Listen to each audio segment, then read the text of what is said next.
Понеже Національний совіт фінансує лjem 4 oblasti – službene hasnovanje jazika i pisma, obrazovanje, kulturu i informovanje, robotne celo za sport už rokami ima problem so sfinansovanjem sportskih aktivnosti u našej zajednici.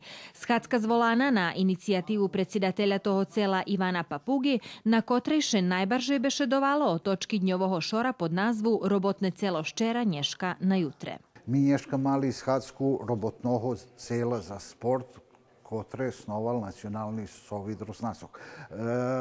Jednostavno po skorejšim jakýšik predpisaniam alebo nie znam pravilníku o roboti toho robotného cela medzi inším stojí i organizovanie, sufinansovanie sportských bojiskov Jaša Bakov.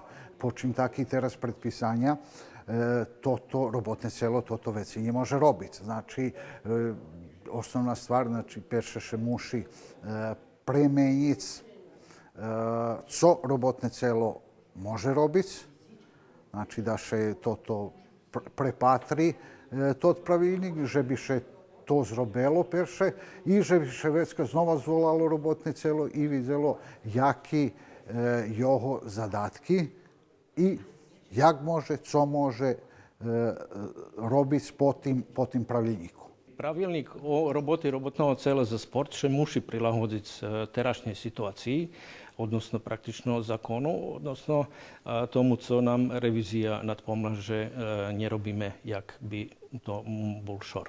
Jak nadpomnul predsjedatelj Nacionalnog sovitu, toto celo potrebne našej zajednici, ta še nazdávame, že še najde sposob za finansovanje jeho aktivnostoch.